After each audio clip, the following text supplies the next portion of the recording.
allegiance. I pledge allegiance to the flag of the United States of America and to the republic for which it stands, one nation, under God, indivisible, with liberty and justice for all. Okay, I will ask for any public comment from the board. Phyllis? There's going to be a meeting of Stop the Pipeline in Bolton this Thursday, 9/11, from 7 to 9 at the First Parish at 673 Main Street. You can get more information about the meeting at the Town of Bolton website. Okay. Tomorrow's the monthly pancake breakfast at the Eagle House. All proceeds go toward the Lions charitable work. I attended Lunenburg's Farmers Market this past Sunday, and it was just lovely. The music was beautiful. There was a guy playing the guitar. There were wonderful fresh vegetables and meats. It was a healthy, relaxing way to spend a late Sunday morning, and I hope more people take advantage of this. I would like to thank the LSIC for continuing to post information on the toxic algae bloom on Lake Shirley on their website, lakeshirley.com. If you don't have access to that, please know that the Mass Department of Public Health continues to test the water weekly. Unfortunately, last week's test results showed that the bacteria count is now at 410,000 parts per milliliter. The World Health Organization, according to the EPA's website, puts the probability of acute health effects during recreational exposure to cyanobacteria at these levels to be high. So it's still imperative to avoid contact with the waters of Lake Shirley. Thank you. Any other public comment from the board? Any public comment from the public? Mr. Rogers.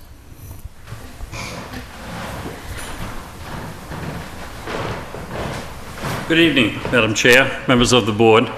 My name is Dave Rogers, and I'm here with my fellow Lion, Dave Berthume, on behalf of the Lunenburg Turkey Hill Family Lions Club.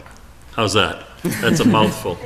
And we're here to solicit your support and understanding, as well as those out in the audience, because we're in trouble in terms of what we have for supplies, food supplies for the Lions Club pantry.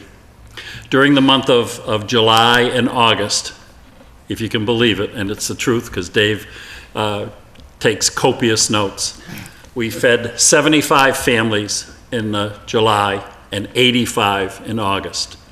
And this is an all-time high for us. And if you think about it, in the summer months when the kids are home, kids being kids, they're hungry and they eat, and that's what we're dealing with. And we certainly fed them and we took care of them, but we need support. And it's a plea to the good folks of Lunenburg through this venue.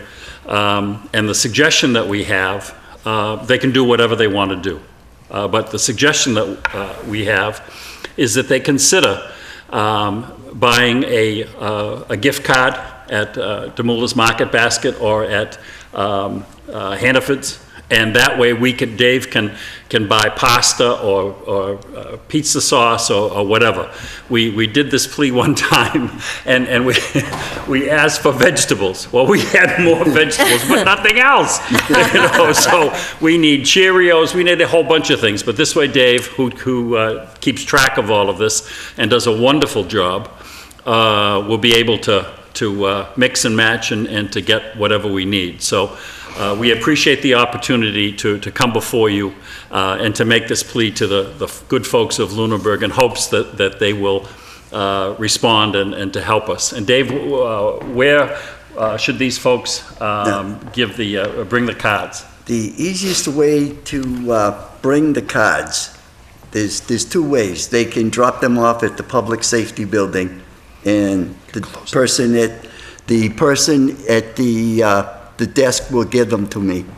Or they can mail them to my home address, which is 109 Whiting Street here in Lunenburg. and all they have to do is put Lions Club, 109 Whiting Street, and I will receive them, and then I will give them directly to our treasurer. Great, thank you. I have a question. Sure. Is a check just as good, or is it better to get a gift card? Either Either or. way. Yeah, Either or. either way. Send money. It's all money, and it all spends. Yeah. The only And thing that it we worked. respectfully request that they not do is to give cash. You know, we Right. prefer a check. Right. Or Paid out to something the like that. Lions Club, right? Yeah, Right. Yeah, and you don't Right. have to do the Lunenburg Turkey Turkey Hill Hill. Family Lions Club. You can just say Lunenburg Lions Club. And then in the memo column on the check, just put down food bank. Food bank? And then that money can only be used for food. Oh, okay. The other thing, very quickly, we want to tell you about is that during Thanksgiving, we do a wonderful job. Dave does a wonderful job feeding about how many, Dave? Last year, it was 400 individual Yep. total. Yeah. It was 120 food baskets that we had picked up at the fire station the Sunday prior to Thanksgiving. This year, it happens to be Sunday, November 23rd, we'll be doing this. Right now, I'm guessing it's going to be about the same number. I'm hoping it's not more, only because the fire station, as large as it is, there's just so much area that we can use to put these baskets and boxes together on that morning, because we're there at 6:30 in the morning. Right. So the point is, this isn't just one thing that we do one month, or this is an ongoing thing. And while we're talking about that, I'd like to make reference to neighbors of mine on Highland Street, Jack Mayer and his sister, no, it's his mother, Nancy Mayer. And Jack is going to be doing something in the December timeframe to raise awareness of this and to collect food as well. So we're happy to do this. And Jack was a member of Deval Patrick's 351 team, and has done a great deal of good with Boys and Girls Clubs and helping. So you'll be hearing more from him, and we've taken much too much time. As Dave, once he gets up here, he just never shuts up, you know? Sure. So thank you so much for the time, and we hope that the folks out in town will support this and to help us as they always have. Thank you so much for your time. I want to take a minute to thank you both for all of your work. I've had an opportunity to take a look at the food bank, and I've gone through it with Mr. Berthium, and I've seen what a phenomenal job he's doing. Dave Berthium does a phenomenal job, absolutely phenomenal. And so I want to thank you both, and I know how important it is, and urge everyone to please consider giving, because it really is worthwhile, and it goes directly to the people of Lunenburg. Thank you so much. Thank you. Thank you. Thank you. Madam Chair, I'd also like to specifically thank Jack Mayer. This is his second time before us with an effort like this, and I think he's a budding philanthropist, and we should encourage him to keep going forward. Thanks, Jack. Thank you. Okay, is there any more public comment? Okay, the first item on our agenda is a joint meeting with the Planning Board to consider ratification of the town manager's appointment of the land use director. And so, Madam Chair, you now have a quorum, so have you opened your meeting? Okay. Okay.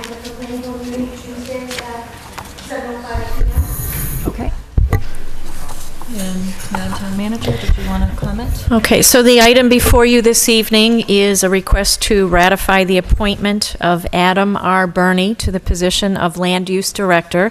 I'd like to just take a minute to talk to you about the process that we went through to select Mr. Burney for the position. As you will recall, at our spring town meeting, the town meeting members were presented with a request to approve an administrative organizational plan, which was an amendment to the charter, which would allow for the consolidation of the land use departments, planning board, conservation, building inspection.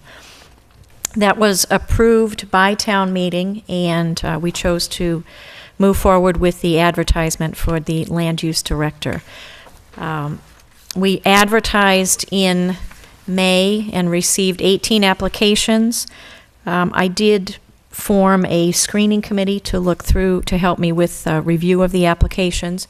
The screening committee was made up of Deb Seeley, who is a former planning board member, current member of the Council on Aging. I'm sure I probably will miss some of the committees that these individuals served on. But I'll tell you the ones that I'm familiar with. Joanna Bellotta Simeone, who is currently the chair of the Planning Board. Toby Bacasa, who is a former chair of the Planning Board and long-term member of Planning Board, and Dave Matthews, a former member of this board. So we met and we reviewed the applications. We selected 5 individuals to interview, and from those interviews, we selected 2 finalists. Those 2 finalists had a meet and greet session with you. They met all of the land use staff, and they toured the town with our 2 chiefs and DPW director.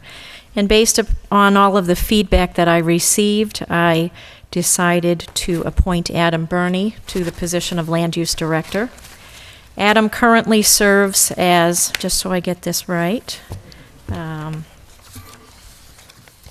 me go back to the agenda. He is with the Town of Auburn. He is the Director of Development and Inspectional Services, which is a department very similar to our Land Use Department, though it is larger in size, and the staff that he manages is larger as well. Prior to that, he served as the Assistant Director for that same department. While that department was formed in the Town of Auburn, they had all separate departments like we do, and he was part of the consolidation of that. So that was something that really stuck out to myself and to the members of the screening committee, that he certainly could help us as we go through the consolidation process here as well. Prior to that, he served as an associate planner with the Central Mass Regional Planning Commission, and he has a Master's of Public Administration degree from Bridgewater State University and a Bachelor of Arts in Environmental Design from the State University of New York at Buffalo. So I am pleased this evening to present to you Mr. Burney's appointment for ratification. He's sitting in the back with his wife. I believe obviously you've all had the opportunity to meet him.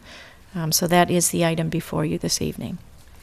Okay, and this is a joint ratification with the Planning Board, and the Planning Board does have a quorum. So are there any comments from the board before we go into a vote? Okay, are there any comments from the Planning Board?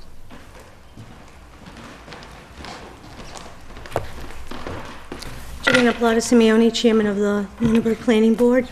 I just want to thank the 18 candidates that did apply. It was very tough. There was a lot of good candidates, a lot of town people did apply, and I thank them all. I thank the steering committee. We did a great job. I think we all kind of came in with down to 8 people. Then we did the interviews with 5, our top 5, and they were great candidates. They were all, but you can only always pick one, and we brought it down to those 2. So I'm very excited about what Adam's going to bring, and hopefully move the planning board into 2014 and really streamline a lot of our processes and be able to work with economic development and housing and really start to move forward. So I'm very excited, and I just wanted to thank Kerry for all her hard work in getting us where we are right now. Thank you. Thank you. Okay, is there a motion? Madam Chairman, I would move that we ratify the town manager's appointment of Adam Burney to the land use director position. Second? All those in favor? Aye. Aye. And the Planning Board? Aye. Okay, Mr. Burney, welcome.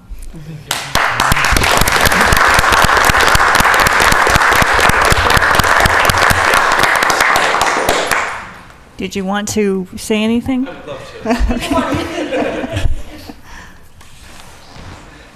Well, I want to thank you all for, I'll get to the microphone. I want to thank you all for confirming the appointment. It was a very inclusive process. I think it gave me a chance to understand the town and what you were looking for, as much as it gave the town to understand me, and sort of hopefully understand that I can hopefully bring some stuff that will help you move forward and get the position into the point where you'd like it to be. I'm thrilled to be coming to Lunenburg. It's a beautiful community, and I think that I have a lot that I can offer you. And you know, I don't want to make any promises, but what I want to do is be inclusive with the people who live here, the people who want to work here, and the people who want to develop and try and create a nice, happy environment for all those things to exist together. Thank you. Thank you. Welcome. Okay, the next item on our agenda, we're actually going to jump down to the second item under current business, which is fiscal 2015 board and committee appointments and reappointments. There are 3 individuals here to be interviewed, and there are some other appointments that we will hopefully be making this evening. The 3 appointments that we're going to talk about are for the Conservation Commission, and we have Mr. Murphy, Mark Murphy, who is seeking reappointment, and we have 2 other individuals who are interested in that position, who are Thomas Bertram and Sheila Holt, and there is 1 opening. So I am going to turn this matter over to our clerk, Mr. Toll, because of a potential conflict or a perceived conflict of interest, because my son is one of the individuals to be interviewed. So I am going to leave and turn the meeting over to you at this point. Okay, thank you. Are all 3 of the candidates here? Carrie, Yes. yeah, okay. So I'd like to ask the first candidate, Mark Murphy, to come forward, please, and tell us a little bit about who you are and why you're seeking appointment or reappointment to the Conservation Commission. I'm Mark Murphy. I grew up in Bolton. I'm a civil engineer. I actually worked in engineering as I went through high school, and that was my major in college, civil engineering. And after college, I worked in a residential type of environment, where residential development, and over in Bolton for Ducharme and Wheeler for a number of years. So I've been, exposed to, Board of Health plans, Conservation Commission plans, and those types of issues that they are, that they're up against all the time, every meeting basically. So I don't work in that field anymore. I now work for a defense contractor, Raytheon. We're doing some larger projects down in New York and New Jersey, but I still reside in Lunenburg. I've been here for about 10 or 15 years now, and kind of enjoy, a couple times a month, volunteering a little time and sitting with the board. Thank you. Are there any questions? The question I have that I've been looking at for any conservation, we certainly have a new land use director in the Conservation Commission. Will be interacting with his operations. My understanding that the Conservation Commission was looking at possibly updating its rules and regulations. Is there any specific things that you think that the commission could work on? We actually have updated recently certain things that were outdated, such as fees and that sort of thing. We've updated those. We have been. It's a good thing about our group is we kind of we do talk about improvements on monthly when we get together. The things we could be doing differently, like should this regulation really read this way? Should it be written a little bit differently as it applies to the lakes around here and so forth? And so it's one of the things I enjoy about the group is we do have a diverse group of people. From none of us are really all that similar, but we seem to come up with ideas together, and we always are thinking outside of the box, trying to find ways of doing things to improve, and to be fair to everybody at the same time and protect the resources. And how long have you been on the commission? 2 years. 2 years. Okay. Yep.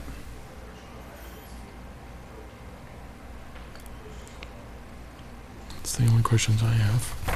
Any other questions?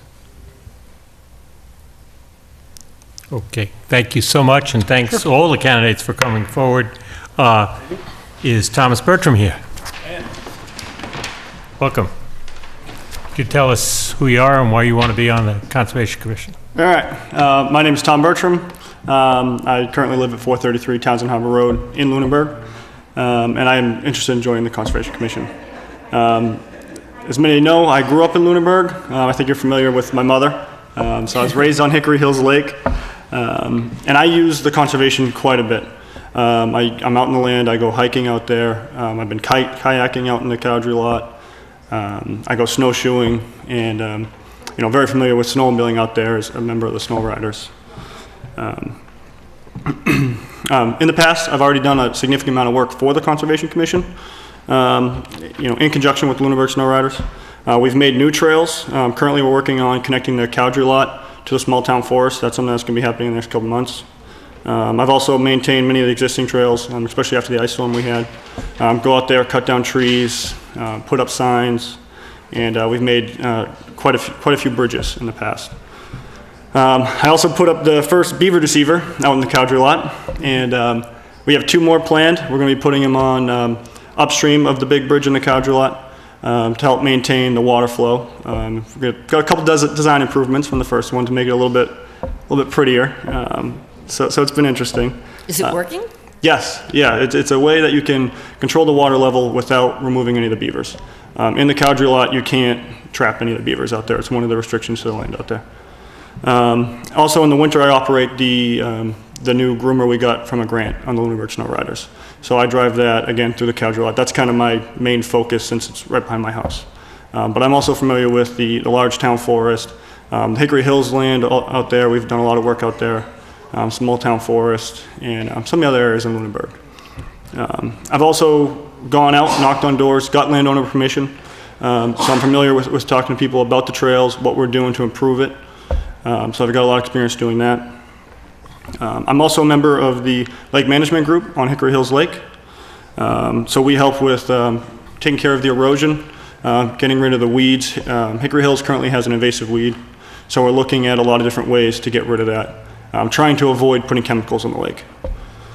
I also put the boards in the dam every year, help out with that, so help do that for my dad so he doesn't climb down there in the water. And I also do whatever projects he volunteers me for.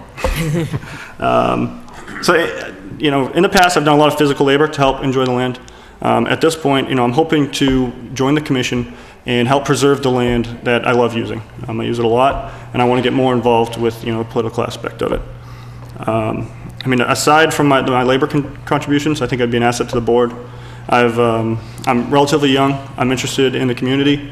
I grew up here. I have a master's in engineering management, and currently I'm a project engineer, so I have a lot of experience, running big projects. So I hope you consider me as a candidate, and I appreciate the time coming here tonight. Any questions? The question would be, is there anything that you see that the conservation could do to improve its operations?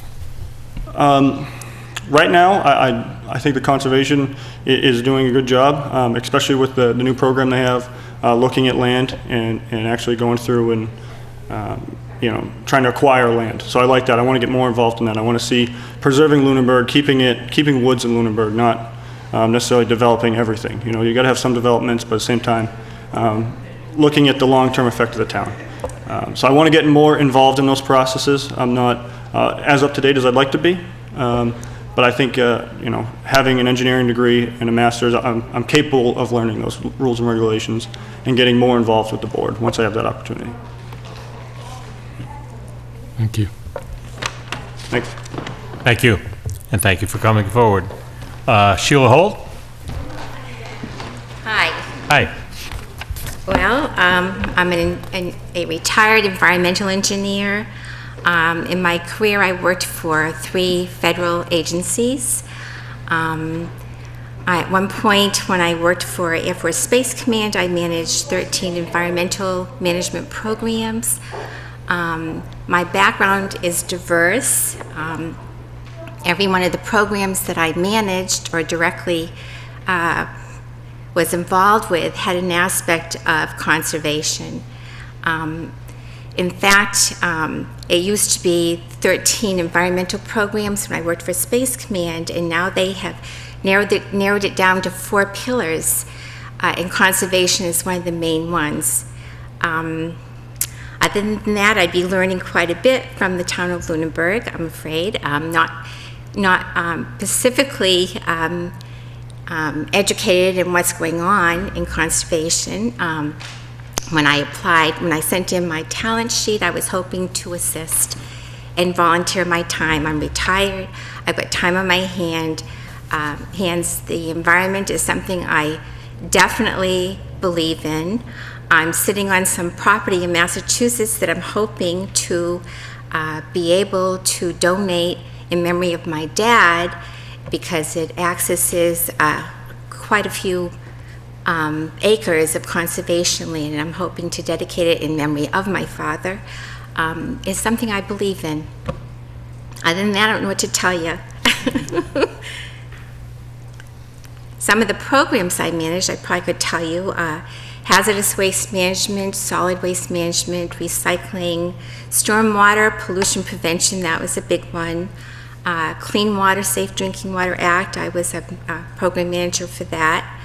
I worked for the Department of Army, Air Force Space Command, and I ended my career working for the Army Corps of Engineers. And had an incredibly good experience there because I was part of the munitions response program where we went out to old defense sites and assessed whether that the Army had left any explosive residue or contamination behind. I got to go to the Quabbin Reservoir, and I uniquely was able to be escorted out to a lot of the mountaintops, the islands that used to be mountaintops, and we did a thorough investigation to determine if there was any residue left behind, contamination.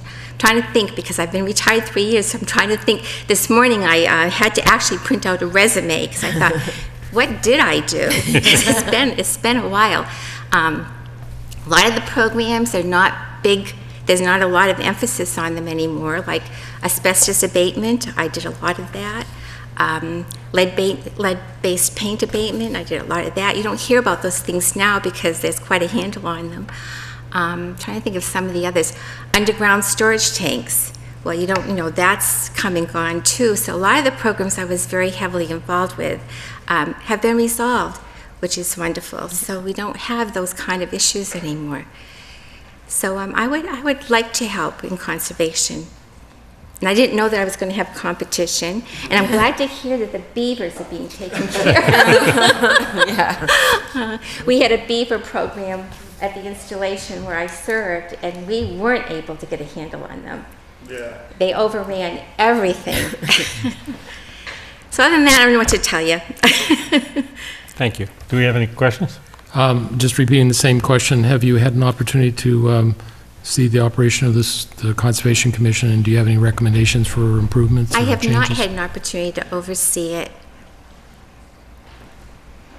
I have sort of an unrelated question. We're Certainly. trying to get a handle on stormwater management, and we would love to work with you on that. It sounded like you have some experience with that. I would love to. I would love to Awesome. help the town of Lunenburg. It's a time in my life now where I can start giving back, and I'm really motivated to do that. I understand. And to stay involved too, because I don't want to get stale in my retirement. So, yeah. Oh, great. 'Cause we definitely need help with that. So, thank you. Good. Any other questions? Thank you very much. Again, I'd also like to thank all three of the candidates and say that we're in a unique situation with this particular board where we have more candidates than we have positions, and I'd like to encourage all three of you to consider other alternatives if this isn't the one that works out.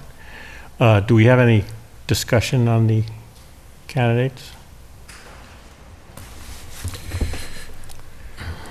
It's a difficult decision. Difficult I know, yeah. decision. Yeah, it is difficult. I mean, I appreciate Ms. Holt's contact. My only concern is that there's not been any interaction with the Conservation Commission on that.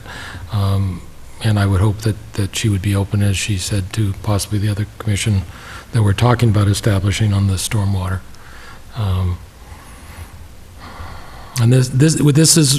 we're in the situation that we talked about when we established the concept of seeking reappointment applications and new applications, that we would be looking at a situation where we have more than one person, both qualified candidates, and certainly giving credit to experience of being on the commission, and as well as looking at what new things that people would be doing.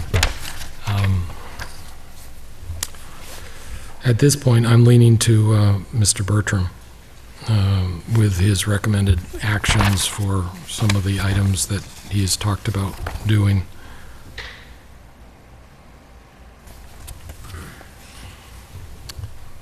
Phyllis, you have anything to add? No, I guess I would agree with Mr. Ebersol. Okay, I guess my only input on that is, in regard to experience on the board and asking people who are currently on the board to express their interest in reappointment. I haven't heard anything that would make me think that Mr. Murphy wouldn't be a reasonable reappointment, and I'd like us at least to consider that as well. Again, I'd also like to invite all three candidates to consider other opportunities to help the town, and if any of the three of you want to make it easier on us by raising your hand right now for either the Historical Commission or the Public Access Committee, they feel free to do that as well.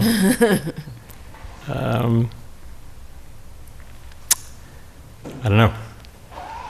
In my comment about where we are with reappointment positions and new appointments, it's an opportunity to effectively see what skills do we need in the committee. Have we received any comments from the Conservation Commission itself? Not that I know we didn't ask them, but No, we have not. Just to move it forward, I'd make a motion that we appoint Thomas Bertram to the Conservation Commission. Second. Any discussion? I think we just had the discussion. Carrie, we need 3 votes to go to approve, right? No, there's just 2 out of 3 that works? Yeah, there's just 3 of you voting, so. Okay. All those in favor? Aye. And I'm opposed. But it carries. So congratulations, Mr. Bertram. And I would like to thank Mr. Murphy for his service on the Conservation Commission, and I do hope that you'll be involved in other committees. I know that it's a change. We're looking at how we're doing our appointment process, and but appreciate the work that you've done on the commission to this point. And I'd like to again thank all 3 of you and invite both Mr. Murphy and Ms. Holt to consider other opportunities, particularly the 3 that we have vacancies on right now. Thank you. Can we get Mrs. Bertram back? You don't want to keep running the meeting?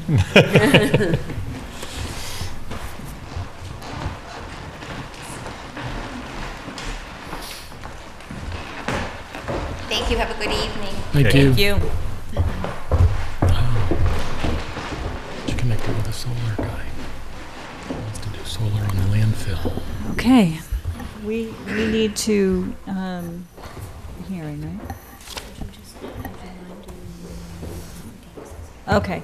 The town manager has requested that we continue with the appointments. We also have 2 candidates for appointment for the Public Access Cable Committee. They are Jeffrey Pacheco and Steve Walker. Their terms to expire June 30th of 2017.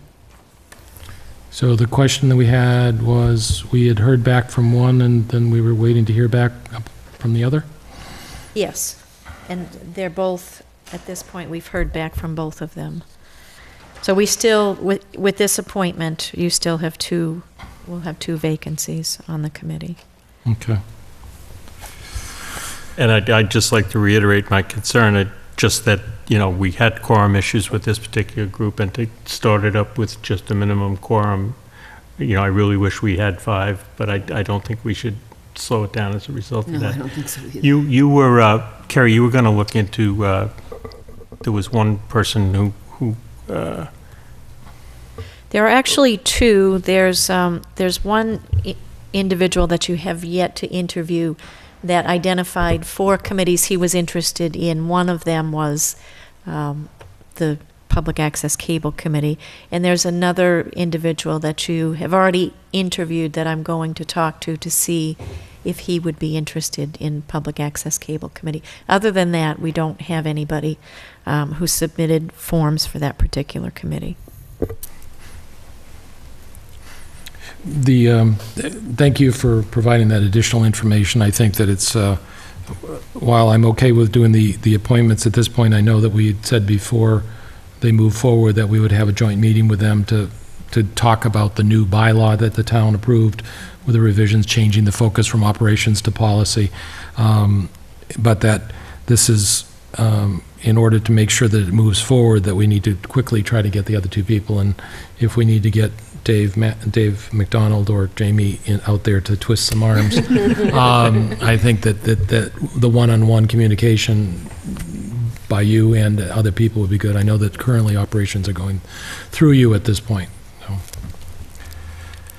With that, I'd make a motion to appoint Jeffrey Bajeko and Steve Walker to the Public Access Cable Committee. Is there a second? Second. All those in favor? Aye. Okay. All right, the next item on our agenda is a hearing. This is an alcoholic beverages license hearing, and it is for JK Waterfront doing business as On the Rocks at 96 Lakefront Avenue for alleged violation of 204 CMR 2.012, permitting any disorder, disturbance of, or illegality of any kind in or on the licensed premises. Section 1.04A of the license regulations of the Lunenburg License Commission, operating and allowing drinks to be consumed after mandatory closing hour, and Section 1.10D of the regulations, consumption of alcoholic beverages on licensed premises by manager or employee.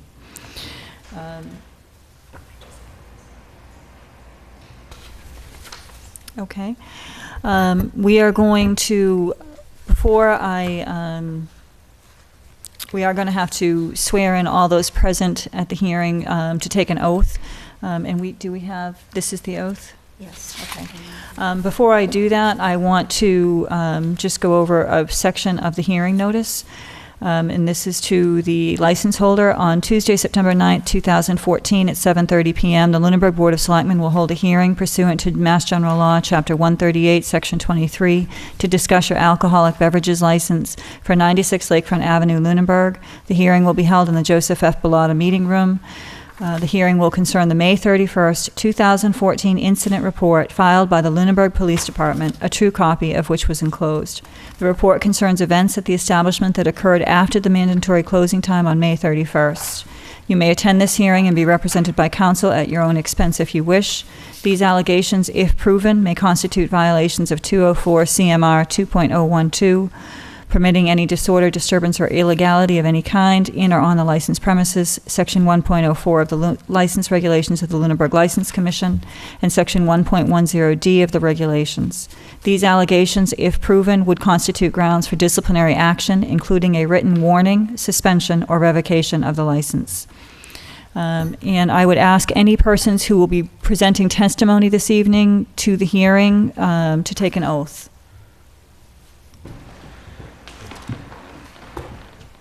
Okay, if you can just come up to the podium.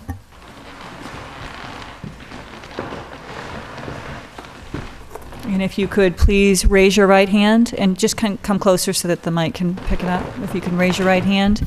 Do you swear that the testimony you are about to provide is the truth? Yes. Okay, thank you. If during the hearing someone else wants to come up, they will need to take that same oath. So if during the hearing someone else wishes to speak. And I'm going to ask Officer Ailes to please present the facts regarding the situation. Good evening. On Saturday, May 31st, I was on regular routine patrol, working the 11 p.m. to 7 a.m. shift at approximately 2:20 a.m. I was driving in the area of the lakefront, in the area of the Captain's Lounge and On the Rocks. Observed about 15 cars in the general vicinity of the two establishments. As I passed in front of On the Rocks, I observed the lights on inside the establishment and 3 people inside in the bar area. 2 people were seated at the bar area. One was behind the bar, appeared to be walking around and cleaning. I also observed in plain view a bottle of beer sitting on the counter in front of one of the individuals.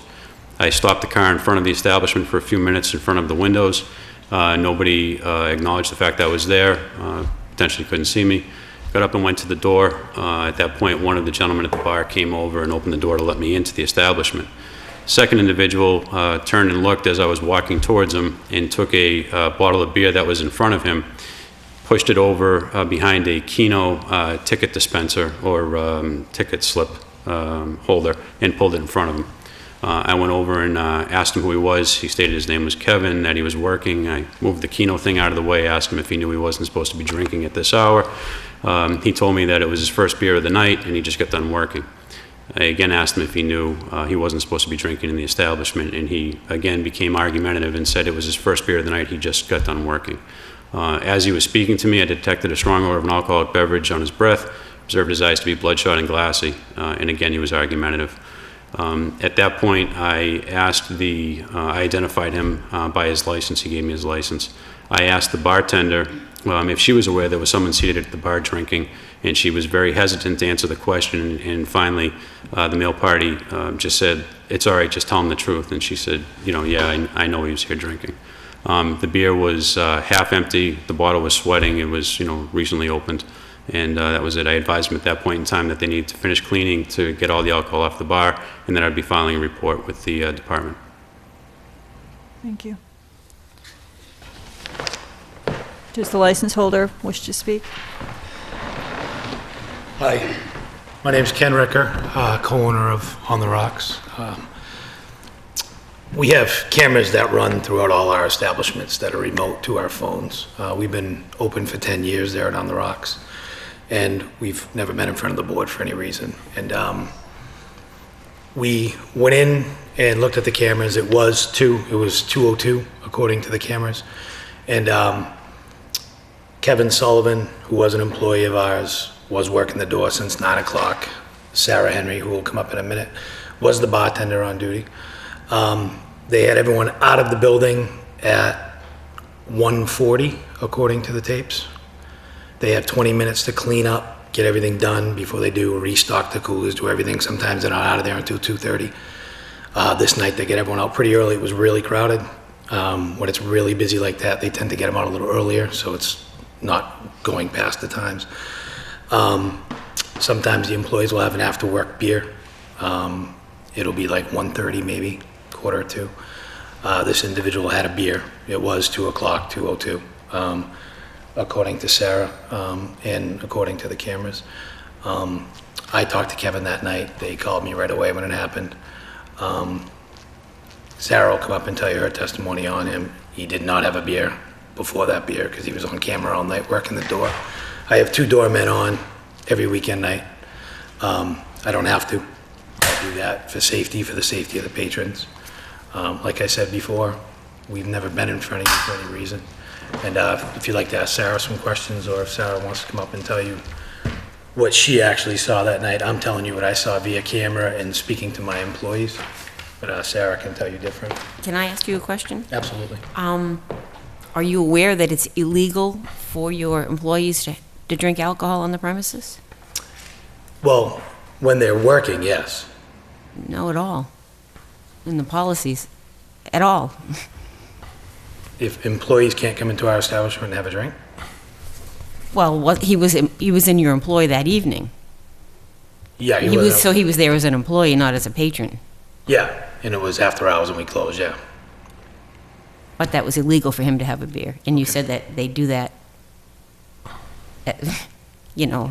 Yeah, well, have a beer after work, I mean, when they finish and everyone's out, but not after the 2 o'clock. But it's not legal to do that. Okay, I wasn't aware of that, no. It's in the regulations. Okay. I guess my next question would be, how do you ensure that employees working in public areas of the premises read the rules and regulations of the licensing authority and comply with them? Well, they do, like I said, there's no public people in the restaurant or the bar when that happened, or when that does happen, or has happened.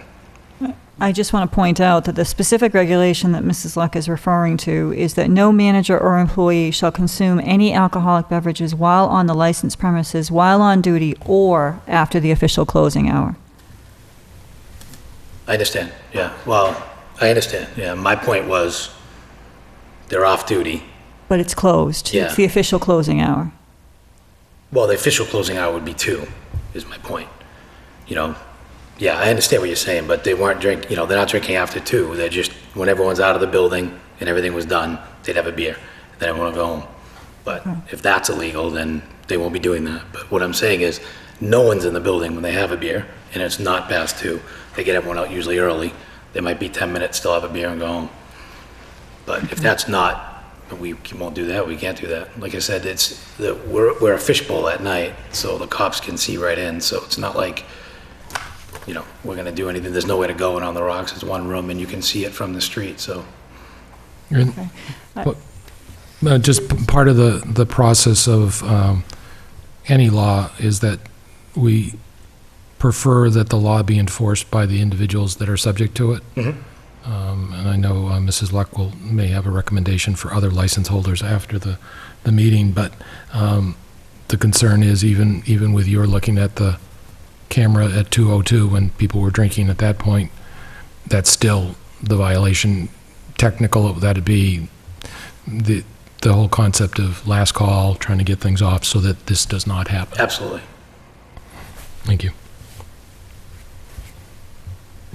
Any other comments from the board? Okay, did you want to say something? Okay. I just want to point out, yes, this is the first time that you've been before us, but the town manager has provided information to us that there have been 2 additional actions by the ABCC. One in November 2012, whereas the license was suspended for 8 days. 4 days were held in abeyance for a period of 2 years. And that was for possession of an alcoholic beverage by a person under age 21. In July of 2009, the license was suspended for 15 days and permanent removal of automatic amusement devices for violation of 204 CMR 2.051. So just for clarity, those are in our packet this evening.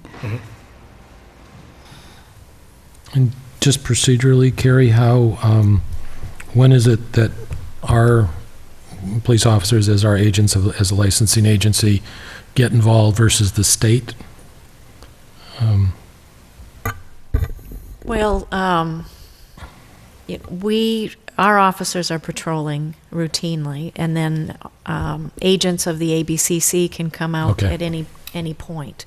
And, often they might be looking for something specific. They're certainly not in the community as much as our officers are, but they both do work simultaneously. Thank you. Okay, are there any questions for the license holder? The procedurally, just to be clear on how this is going to work, is any questions we have for the licensee or any additional information you want to present, then we will close the hearing and then the board will deliberate about any action to be taken. Okay. So before we do that, are there any questions or any additional information anyone here would like to present? Okay, then I would accept a motion to close the hearing at 7:50. So moved. Second? Okay, all those in favor? Aye. Okay, and now we need to deliberate on what, if any, action we wish to take. And so I will open it up to the board.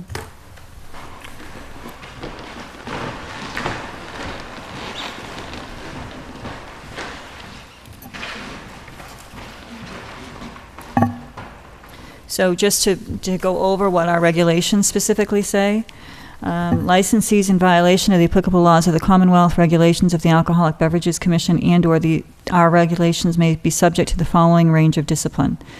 First offense, warning to 7-day suspension. Second offense, warning to 21-day suspension. Third offense, warning to revocation. Only offenses which have occurred within the 2 years preceding the date of violation shall be used in calculating the number of offenses for purposes of the sentencing guidelines. The sentencing guidelines are only a guide. The licensing authority may use its discretion in determining whether the facts surrounding a violation warrant a penalty which is more lenient or severe than that suggested by the guidelines. The sentencing guidelines shall not be construed so as to limit the licensing authority's authority to consider alternative dispositions or further conditions on a license or even alternate penalties. For example, rollback of operating hours. So we would consider this the first offense. The first offense against us. It's the first offense against our regulations, and that's up to the board. There is another offense within that 2-year period, but it was not necessarily something that came before us. It went before the Alcoholic Beverages Control Commission, and that was for possession of an alcoholic beverage by a person under age 21. And that was November of 2012. And the ruling in that was an 8-day suspension, is that right? It was suspended, license suspended for 8 days, four days held in abeyance for a period of 2 years. ABCC accepted an offer in compromise in lieu of suspension, which was a payment in the amount of $1,118.12. So the license was not actually suspended, instead a fee was paid. So the fee was, about $280 a day if you consider it the 4 days. Right. And do we have the option to do that as well? No. No, we do not. So for a first offense, it could be a 7-day suspension is the maximum. Yes, it could be a warning to 7-day suspension. And in 2012, it was serving a minor. Yes.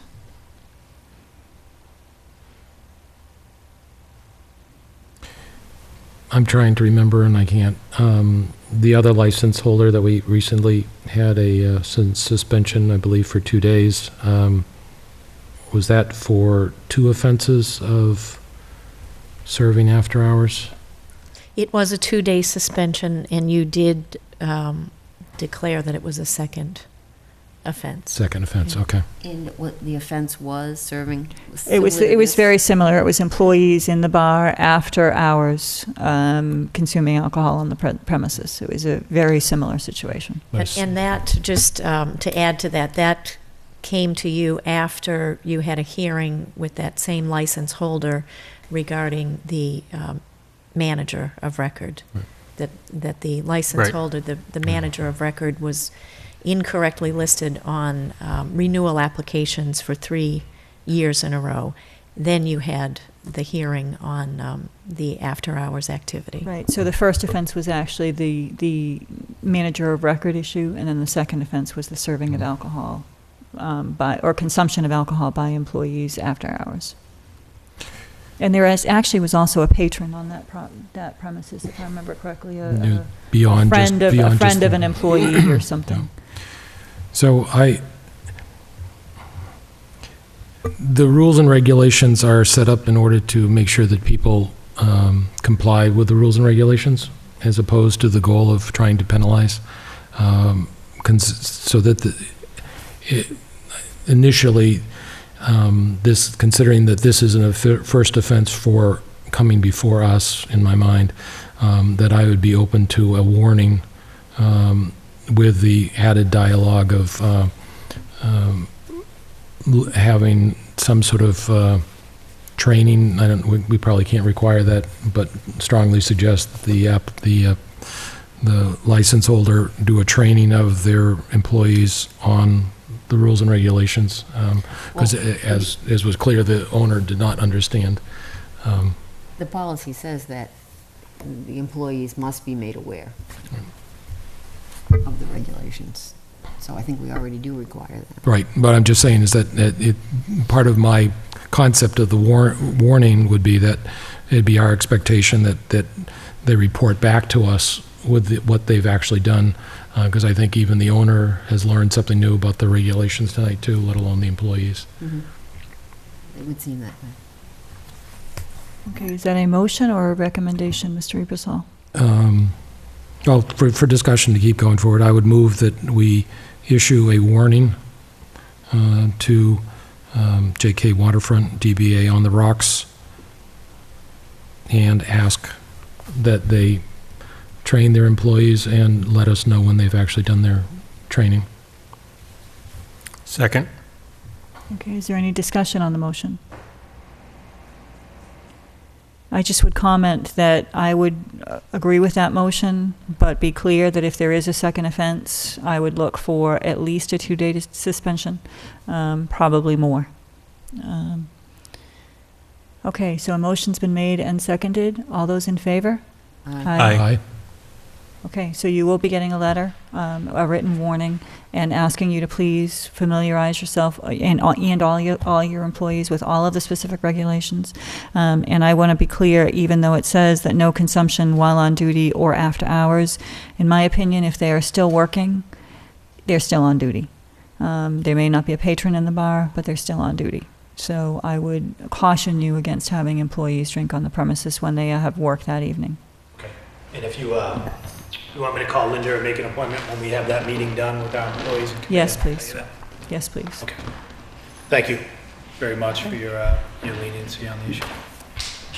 If I could just make one comment, I would ask that you, as the licensing commission, direct me to send a letter out to all of the license holders, reminding them of our local regulations and I guess attaching the regulations. They were adopted, I believe, in 2010.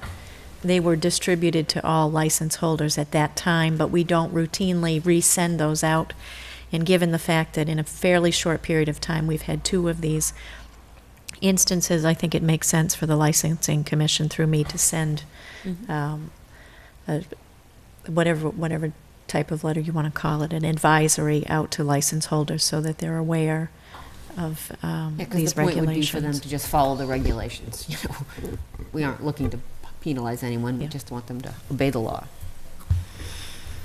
Yes, I think that would be a great suggestion, and I would ask for a motion to direct the town manager to do so. So moved. Is there a second? Second. All those in favor? Aye. Thank you. Thank you. Is there was supposed to be something else on the agenda tonight? Yes, there is. Okay, I just There wanted to make is. sure. Thank you.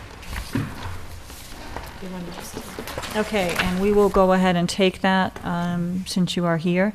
And that is a request to change hours of operation for KG Waterfront doing business as Embers Pizzeria, 84 Lakefront Avenue. It's actually supposed to be both establishments. Don't That's what I know. applied for with Linda. Okay, I mean, the only thing that we received, we don't have an application for this, we received a request to increase the hours, but It was for both establishments, and I'll just give you a quick overview of the I reason. think that would be helpful, and then we could officially notice it for the next agenda. Right, unfortunately, we were not going to be able to take action on both of them tonight, because we can only take action on items that are on the agenda. Okay, so we can take action on So Embers you tonight. can give us the overview, you don't necessarily have to attend next meeting. Okay. But you can give us an overview of what you're looking for. Basically, what we're doing is, we own the Luxury Box in Leominster, Mass. also, which is a 200-seat restaurant. And last weekend and the weekend before at Embers, we've had 2 5Ks for charity, both on Sunday. Both wanted to start at 9, but our license is noon. So we had to start these at noon so people can come in. And basically what we do is we'll serve food or whatever, and we do the 5K, and whatever money is raised. One went to the track, and the other one went to Kylie's Care Kits, a girl from Leominster that's helping to feed homeless students snacks. At Embers, we've had a couple requests. We've already had when we been in front of you, we had the outdoor seating, which we did. I don't know if any of you saw it yet, but we ended up doing just the very front, not the extension, like a couple of you had recommended. And we've had a couple rehearsal dinners, and now we're getting calls for showers. It's got a fireplace, it's really a nice setting, and people want to have different events there. So what we're looking to do is the same thing we did at the Luxury Box, is just do the earlier time to open on a Saturday, in case we do want to do brunches or any of these fundraisers where we serve food, so we can open. Because right now we're restricted. We do a hockey tournament in the winter, twice a year, and we raise money for whatever charity they choose to do. We just want to do them before noon. It's easier to do in the morning when people can come in, and so we can open earlier. Like I said, we serve food and other things at these establishments, and we want to start doing a brunch at Embers. And that's for Saturdays. Sundays. Our Sunday. Saturday license is already 8 o'clock, just like the rest of the week. But we don't open at 8 o'clock, we open at noon. But on Sundays, we just want to see if we can get it the same way, just like the Luxury Box, it's just 8 o'clock every day. It's not that we're going to open, but we can. We don't have to keep coming in front of you, because that's what we do in Leominster. We had to keep going in front of the board and requesting Sunday, this Sunday for this Sunday for this. If we can just get it straight across, and it's open for, we do a lot of charitable events, even the walk we just did with that the Boys and Girls Club in Lunenburg did. People really can't go in the building until noon, so it makes it tough. So we're just looking to get the earlier time frame. So usually you open at noon on Sunday? Yeah. And you're asking for us to allow you to open at 8 a.m. every Sunday? we're not going to open at 8 a.m. every Sunday. It's just like we can open every day at 8 a.m. now, but we open at noon. So Sundays, we want the same thing, just so when we do have one of these things, we can open. Because right now we can't. We can't open till noon. But when we have food and we do food and everything else, we just want to be able to have it on our license just like Leominster did. So it just says 8 to whenever, 7 days a week. So when we do have an event, we can open. We're not looking to open earlier. We're just looking to open earlier when we have functions. One of the things I'd like to look into, and the town manager is actually looking at our regulations, we don't have anything. Did you submit anything in writing as to exactly what your proposal was, or did you? I called and this is what she told me to do. And I have a big fundraiser Sunday. That's why I've been trying to get in on this meeting, but I couldn't get in on it because something was booked the last week or something. So she said I can get in on this meeting, and that's why we did everything this meeting. And the event on this Sunday, is that at Ember's Pizzeria, or is that at? That is going to be Rocks. at Ember's Pizzeria, yeah. And that specific event is it inside the establishment? Is it outside the establishment, or? No, this particular one is a registration, so people will be going both inside It's a and outside. motorcycle run, right? It's the motorcycle run for the Sadie, Yeah. a little girl that has a form of cancer, and a lot of people come in, but it's more of a registration. But from what I'm told, and I mean, I know other people do it, I've never done it, because we had the hockey tournament in the ABC in Boston, said you can only open, because I called, they said you can only open what your hours say. Even if they're not drinking or anything, you can't have people in there to register. If your license doesn't let them in before noon, you can't go in. Because I called them and said, can I just have registration? It's gonna be 10 below, and we're going to register for ice hockey. They said you can't. So that's why I'm in front of you guys. When these people come to register for the bike ride, which is all police escorted and everything, I can't open the doors unless my license says I can. So even if they're not drinking, I can't open. That's what they're telling me. So I want to just be able to open and do these things. And when they all come to register, if it's cold or raining or whatever, they can just come inside and do whatever they want.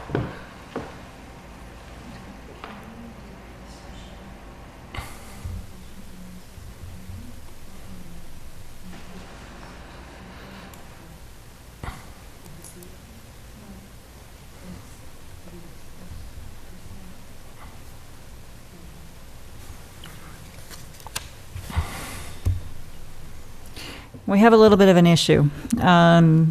You're requesting to change the hours of operation for Ember's Pizzeria. We don't have a specific request, and we have a verbal request. What I was thinking is, because of the specific event you have on this weekend, is if we could make a ruling to allow you to open early for that specific event, and then take this up again when we have the whole. We have an opportunity to go through the regulations and understand exactly what your specific request is. However, because that's not on the agenda, we can't do that.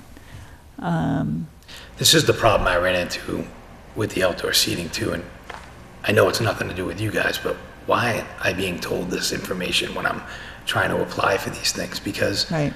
I know you're busy, I'm busy, I got 3 places, and I'm trying to be everywhere, but like tonight when I came, I did this 3 weeks ago, and I was trying to get on earlier. I'd fill out any paperwork you give me. It's not a big deal to fill out paperwork.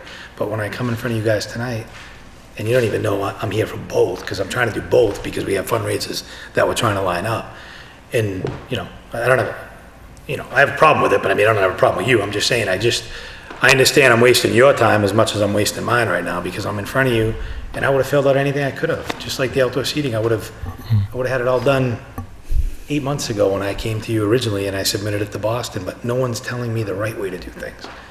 So I understand. the question is, the agenda, let me start with my bigger question, is that, do we not have to have a legal hearing, a liquor license hearing to change hours, generally? I don't believe so. Okay, I think we should be looking at that and just saying that, forgetting about the merits of this case at the moment, that we should be looking at our rules and regulations, because if we're going to be changing hours early on Sunday, later at night on another time, there ought to be a place for the residents nearby to know that this is going to go on. And then I'd be looking for the police chief's recommendation, other things like that. That being said, as Mrs. Bertram talked about, this is a request to change hours at Ember's Pizzeria.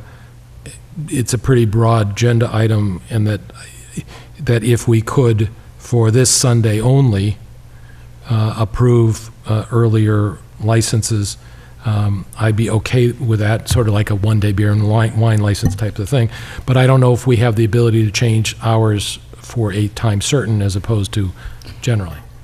I think that because based on the broad wording of the agenda, request to change hours of operation KG Waterfront doing business as Embers Pizzeria, if we restrict that approval to one specific day, I think it's within our purview, because it is very broad language.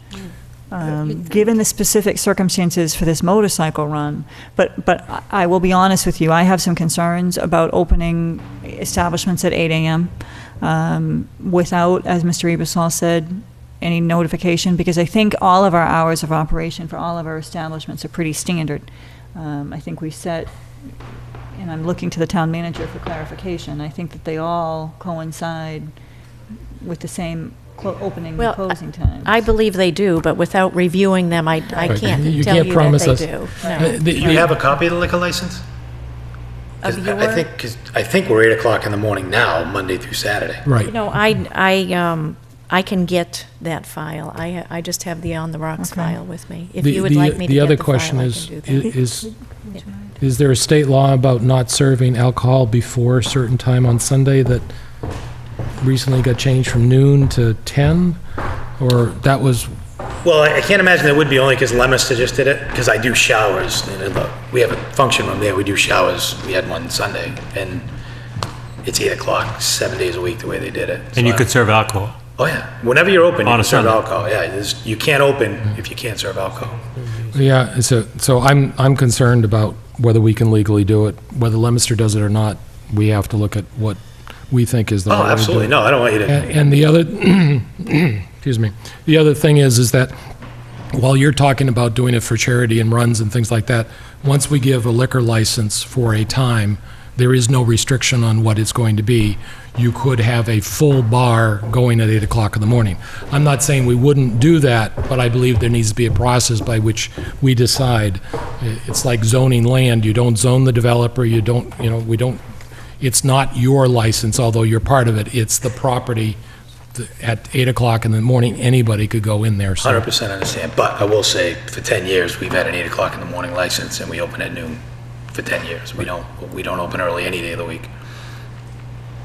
Just so that everyone understands what the actual license says, it says 8 a.m. to 12:45 a.m., Monday through Wednesday, 8 a.m. to 2 a.m., Thursday through Saturday, and 12 noon to 12:45 a.m. on Sunday. And that's probably fairly standard throughout Lunenburg? As the town manager said, without checking, my recollection it is, however, I can't say specifically. It may depend on the restaurant, because some places may not be open till 2 We o'clock. own two, and both the Right, bars are right. exactly the same. Embers is the same as On the Rocks, exactly. Right. This says and just before the hours, it says the hours during which alcoholic beverages may be sold are, and then it lists the hours. So right now, alcohol can be sold at 8 a.m. Monday through Saturday.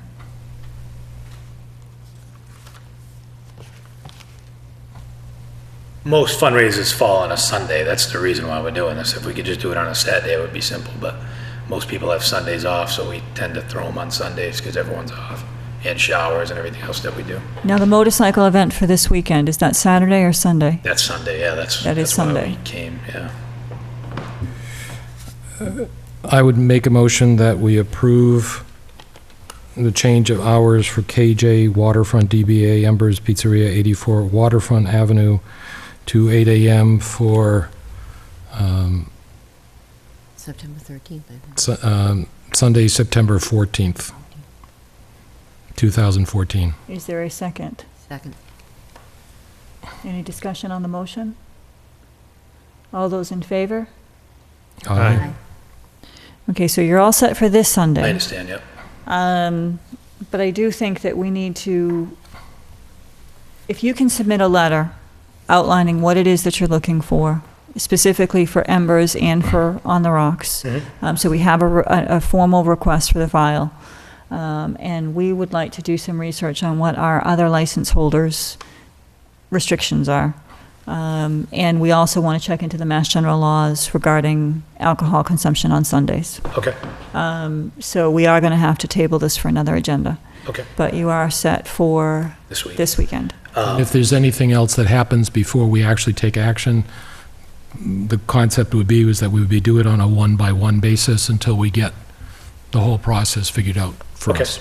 So if I submit the letter tomorrow for you guys, so you at least have it, is there an application process on my end, or? The letter would be the application, Yeah, the correct? yes. The letter would be the application. Okay. But if you can put whatever details you I'll write can it in out, that yeah, letter, That'll be fine. because we really need to have something official to act on. And we just want to do some background, because this is a precedent-setting action. Absolutely, yeah, I apologize. I wish I knew it. I would have had it ready for you tonight, but Okay, okay. thank you very much. I Thank you. appreciate it.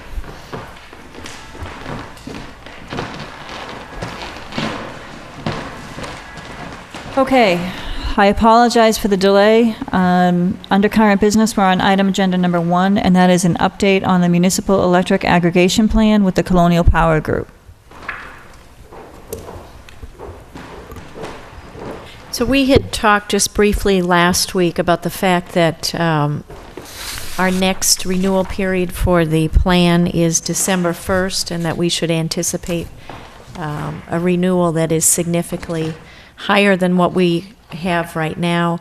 And so I asked if Colonial Power Group could come to the meeting this evening and explain it to you, because it's we're looking to do something maybe a little bit different than we would traditionally do in order to get a better rate for the program.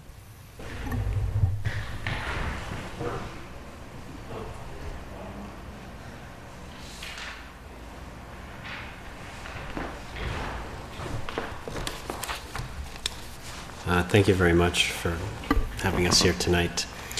My name is Brian Murphy. I'm with Colonial Power Group. We are the town's consultant in the design, implementation, and management of your Community Choice Power Supply Program. The Power Supply Program has been in place since 2012, and currently, as of today, your supplier is Con Edison Solutions, and the rate that and we use residents as a proxy here. The residents pay just under 8 cents a kilowatt hour, and that rate has been in place since June.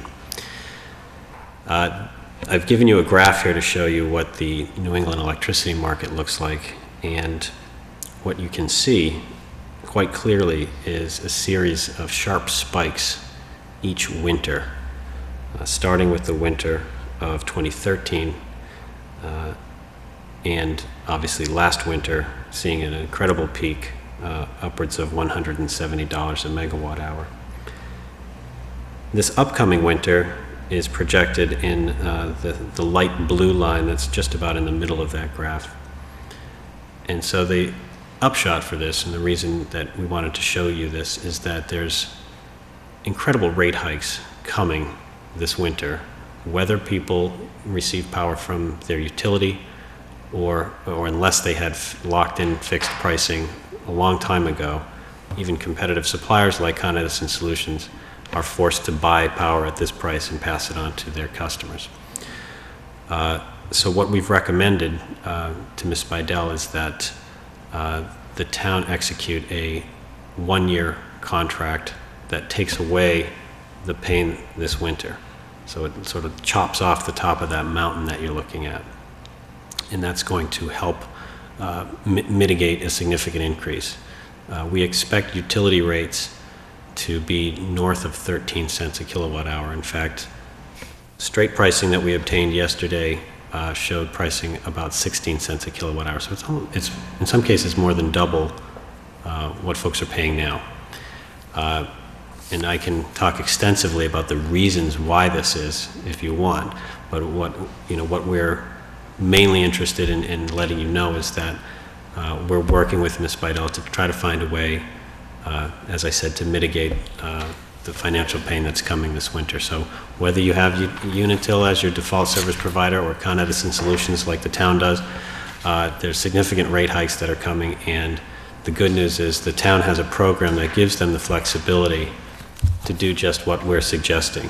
If you're stuck on the utility rate, you just have to take that whipsaw summer to winter rate flow, and it's very difficult for families to budget in that case. But since the town has an aggregation program, it gives it the flexibility to, look at what's coming and to try to take some affirmative action to make sure that you're looking out for the best interests of your residents. So that's why we've recommended doing something a little longer term. We've generally been providing guidance to the town to take 6-month rates that dovetail with the utility pricing, but in this case we think the situation is dire enough that we want to recommend a slightly different tact, and I believe that that's a strategy that's also been employed by town buildings in order to, as I said, mitigate the pain that's coming this winter. So I don't want to belabor that point. I think you can see it quite clearly in the graph. And I just want to let you know that we are working along with Ms. Bidell to try to do the best thing for the residents here to make sure that this winter isn't too uncomfortable. But it's important to know, the good old days of under 10-cent power are over. It's unfortunate until we, I don't even want to say this, until we build a pipeline. We are going to suffer from the constraints in the natural gas capacity in this region. And that's going to cause this kind of volatility in electricity rates for some time to come. So you have the flexibility to do something. We're working closely with Ms. Bidell to come up with something in the near future so that we can get it in place in time for a rate change later this fall. Can you tell us what the 11 cents, do you have any idea how that compares to what the Unitil rate would be? We don't know exactly what Unitil's rate will be on December 1st. We know that in the previous winter, all utilities or customers were shielded from the actual cost of electricity. Most people never saw that big black line that's there on the left that spikes up because utilities had purchased before that pipeline constraint got baked into the price. But based on our dips into the market recently, we're seeing prices as high as 16 cents. We don't think Unitil's will be quite that high because they made a purchase back in June, and their purchase in June will be blended with their purchase, or their purchase in May will be blended with the purchase that they'll make later this month to come up with their hybrid rate, which begins December 1st. But they are going to have to go up significantly. The other utilities in whose service territory we operate, like National Grid, their rates are probably going to be around 14 cents. So if Unitil's in a similar situation, I would expect them to be, well north of 13 cents. Do you know what they are now? Currently, they are in the middle 8-cent range. 8.45. Thank you. So still more than what we have with our current contract. But not more than, right now it's 8 cents, so we're looking at a contract for 11 cents, correct? The pricing that we received last week was in the 11-cent range. That pricing has actually gone up since we've spoken. We took another community to the market on Monday, and by the end of the day, the pricing had gone up. So the market continues to, at the moment it's rising, but we don't know exactly where it will go, but it's just so volatile that we can quote Ms. Bidell a price at noon and have it be off the mark by 3 p.m. So it's one of those things where if we have a strategy, we want to find a timely point in which to say, okay, now's the time to make the decision, and then allow her to make the decision quickly. Okay, now you mentioned that Unitil will be purchasing power later this month. Yeah. Once they purchase that power, can you make an assumption as to what that blended rate would be? We can get pretty close, but I can't be absolutely certain until they publicize the rate, and they're not obligated to do that until November 1st. Mm-hmm. Okay. They generally are pretty good about disclosing what their upcoming rates will be, but I can't promise that they'll reveal it to us. But they have in the past. Under this program, any resident has the right to opt out at any time. Yes. One of the questions that I raised when we talked about this preliminarily last week was, how would people know what the rate is that we're offering versus what Unitil has? There is some incumbent responsibility on the consumer. the town's rate will be on their bill, because that's any consumer that participates in the town's program will see that rate, and we can also use whatever public relations vehicles the town recommends to get the word out that there is an increase coming. As far as having the consumer do a comparison to Unitil's rates, Unitil, and I can't speak for them, so I don't know exactly how they market the rate that they have. My experience has been when the rates go down, they make a big splash, but when they go up, they say nothing. So the consumer's probably going to have to do a little homework to find out how the town's rate compares to the utility rate. But again, we're very confident that what we bring you, because it takes away some of the peaks of the winter, will be substantially less than the utility rate. I mean, I can't predict what it'll be, but I know our rate will be better than theirs. But we would, For the long term, but not necessarily. I mean, there may be months where it's higher. It's possible that in the summertime that the town's rate could be higher. Right. You know, but and that's why the goal here is to sort of fix it and cut that pain, and then let the consumer decide whether they enjoy stability over, you know, a volatile rate change that they could get from the utility. One of the concerns that I have is when we started this program, you know, we sent out a letter to everyone and they had the right to opt in or opt out, and it was clear that our rate was going to be lower than the utility. Now we're changing that a little bit. We're saying we're confident that over the long term, if you take all of those months on average, it will be lower. However, there may be months where it's actually higher. That's different than the first scenario that we did for the residents. So that concerns me a little bit, because I think that people need to understand that this is changing. You know, and I understand that you can opt out at any time. Can you opt in at any time? The general business practice with the supplier is to allow residents to come back in, and especially if somebody moves to town, then they're obviously given the opportunity to opt out. But consumers that have made an affirmative choice not to participate in the program may, I'll say, petition the supplier to join it, and the request is never denied. It's different for a large industrial concern, for which the supplier will not have already bought energy for them.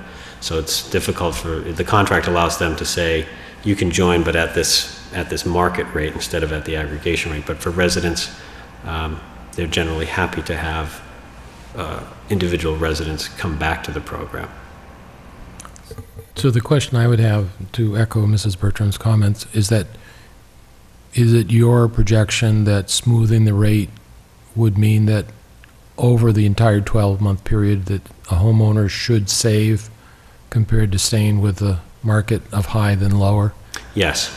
You know, the unfortunate thing is the only way I'll know that is retroactively. Right. You know, But that's your projection at this point. The other thing we could do is that we could affirmatively track this on the Unitil information and post it on our website, which would then be a way of communicating with residents on that part too, and the ledger. Yeah, I would definitely want to have something visible so that residents don't have to do a lot of investigating, because this is a program we're offering. I want to make sure they have all of the facts by which to make an informed decision, and one of those obviously is the rate that Unitil is charging. Yeah. And the reality is that if it would be good for them, it would probably be good for the town too. Right. So we would be talking about it again, whether we'd want to opt out at some point, because I assume we have the ability to opt out too? Any consumer has, but I think the town facilities are under a different contract. We have, the municipal buildings are under a different aggregation. Okay. Yeah. But Mr. Ebersol, I'm glad you brought up the website. You know, some recent Department of Public Utilities orders and other communities' aggregations have directed all aggregations to be more proactive in getting stuff up on the web. And so, you know, that's our job to, you know, put it in a nice little chart that we can give to Ms. Spidell and have it loaded up onto your website. So that'll be a good thing to do. And it'll be comparison data. Yeah, it's really an apples to apples chart. And here's what Unitil's rates are. Here's what the towns are. For some reason you don't like it, here's call this number. Or, you know, you can also go on our website and opt out too. So we want to make sure that consumers are aware of what their options are in this. Do we need to give you authorization to do anything, Carrie, or You don't need to give me any specific authorization, but certainly if you want to provide some feedback, I will willingly accept that. This is like buying insurance or buying anything else that where you have a commodity going up and down, and so it makes sense to me, based on recommendation, to actually go ahead with this, as long as we fully publicize this on an ongoing basis for the process. I would agree. However, I just want to stress that I think it's extremely important that we provide all the information easily to the consumers. And the only hurdle that I'm facing is, I believe, and correct me if I'm wrong, but I believe that the letter that went out originally outlining this program was that the rate would be lower than Unitil's rate. At the time, yes. So that's one of my concerns, is when we put this program out and people decided to participate in this program, they were given a set of facts. The set of facts has now changed, and I don't know how we get that word out to consumers, because we're now not saying that no, it may not be lower on a regular basis. However, it's our projection, and we have to be clear that it's a projection, that over a 12-month period you will see a savings, and you will avoid those very high peak months versus the low months. I think this changes the program, and I think it's incumbent upon us to get that word out to people. So do we send another letter? I think. When's the next tax bill go out? Do we send a separate letter, or? Well, we did send a separate letter the first time. I mean, I can tell you, we do this program with no budget. So it's, any mailing we have to do, it has to be paid for somehow, and we don't necessarily have the budget. But could we send that out with the tax bills? So it's September, July. So the October, No, October 1st, right? No. October. No, that. Oh, they did the July, they did mail them twice. They mail them together. They put two together. Tax bills will also go to people that don't participate in the program and won't go to some that do, people that are renters or something like that. We're talking lots of money, 49 cents a person, right, to do that. I think the intent of the program is the same, that we would not be doing this unless we believe that over a year there would be a savings. But I think what's missing is the stronger communication about opting out. Do you know how many citizens participate? As a percentage, it's very high. So it's about 97%. Oh, okay. Yeah. So that's a lot of envelopes. So, I understand mailing's cost prohibitive, but then I would say that the next best thing would be to put it in the papers, to put it on the website, to put it on the scroll, to put a notice up in the town hall and the usual posting places, the senior center, just outlining the changes to the program. So we've done everything that we can do to get people to understand that the program has changed, why it's changed, and what the philosophy is behind that change. I think we really have to get that out right away. How quickly would you be looking to purchase? We'd be looking to institute a change with the October meter read. Okay. The contract expires on December 1st, and so we want to get something in place in advance. We were hopeful to have, something from Ms. Bidell earlier in the month, but the September meter reads are already happening, so we have to wait until October. And that would show up on people's bills in November. Yeah, the October read for November. Yeah, so then there's a lag. Well, I don't disagree that we should communicate as much as we can, and we can't over-communicate. I don't think anybody's expectation is that rates stay static, and, they'll see an increase as a participant. It just won't even be as high as it would have been if we didn't try to flatten it out. And that would prompt any questions about how it relates to Unitil. Point of the matter is, Unitils are also going to be going up. Right, but, my issue is how much? I mean, right now, if we go to 11 cents, and I'm using that, we don't know what that's gonna be, in comparison to Unitil's 8 cents. Because they can do a blended rate, I mean, we don't know, and that's... My guess would be, though, that Unitil's will go up and more during this peak period, and when the difference will occur when it comes back down. Right, and we're all projecting, we don't know. Right, And that's exactly. right.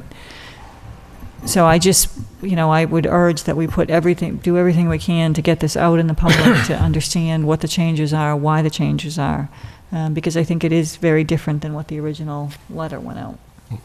Because what we said is that if we couldn't get a rate lower than Unitil's, then we wouldn't. And in fact, there were months we didn't do the aggregation program because Unitil's rate was better. That's correct. And now we're talking about potentially having a higher rate with the hopes that over the 12-month period it will level out. That's right. So it's sort of a different philosophy. It's a very different philosophy. So I think it's important that we put notices out there. In some ways, it's similar to snowplow contracts. You pay a fixed fee for the winter, and if you don't have the snow, you pay the fixed fee versus paying the amount each time, and if you get hit by a bad winter, you really get hit. So, and if you have a good winter, then you don't get hit. So some of it, we don't get that luxury for our plowing, of course. But I think it's the communication of the change of philosophy at the moment. Yeah, and in doing so, you've really presented your residents with, an array of choices. They can go back to the utility and accept significant volatility. They can stay with the town's program and accept some stability, and there is a trade-off for there. Or they can go out to another retail supplier on their own that they might be able to find, with eyes wide open, I hope. And so you've really, instead of trying to mimic the utility, you're giving them something, chocolate to their vanilla and letting them make the decision, because they can always opt out of the program at any time with no penalty. And the only other thing I'd want to add is that I don't necessarily agree with you that the pipeline's the answer, because of where that gas may go, the need for conservation, the need for possible other storage areas. So I think that I understand where you're talking about that might restrict and some of the price increases, but I'm not convinced that will with the market. And I'm a little concerned with that everybody's really scared now and the price is going up, and therefore that'll make everybody want to support the pipeline. I'm not entirely sure I'm going to get into full conspiracy theorist at that point, but I just want to have that go as saying that I'm not entirely agreeing with that. Well said. Okay, is there any action that we need to take? No. Okay. Should there be a point person that if people have questions that they can contact? They do. They either contact me directly, and most of the time I send them over to Brian, who can answer those. But I talk to people regularly about this program. Okay, thank you. Okay, thank you. Thank you. Thank you. Okay. I believe we are now on to item number 4 on the agenda, which is minutes. Carrie, we talked about the revised agenda with the ADA committee, or do we want to talk about that? Oh. You know what? This isn't the revised agenda. It is not the No, revised. that's the only item which... It's the only difference. Do you have it? Okay, so before we go to minutes, reestablishment of ADA committee. Madam Chair, I brought this up a week or so ago. The town bylaws provide that we have an Americans with Disabilities Commission composed of 5 members, one board of selectmen, the building inspector, the superintendent of building grounds for the school, and 2 at-large members. Have a responsibility for the Americans with Disability Committee to make recommendation to the town enabling compliance with the provisions of the ADA Act of 1992. The reason I was, besides reading the bylaws and occasionally seeing something where we may or may not be doing something that we've been charged to do, in light of all the discussions going on with the town center planning committee, the ADA committee in some communities not only deal with buildings that we've already gone through an assessment and we are compliant in the public areas of the building, but also looking at sidewalk, parks, trails, other outside spaces. Our discussion last week with MART as far as accessibility in the transportation system, their buses are accessible, but do we have systems? So I would see that this committee could be involved in operations to get people to give access, not only just the physical world. But I think that in the discussion that the planning board held on the hearing for the charrette for the town center, a lot of the talking was walkability, other accessibility on that. And I would encourage that we reestablish this committee. I'd be willing to serve on it. And hopefully that the two members at large, we would have at least one that would be a person with a self-identified disability, and perhaps an active member of the senior population as well, to get all the different populations. I'm not sure if we need a motion or whether we should be, excuse me, advertising. Now, do you have a copy of the? Sure.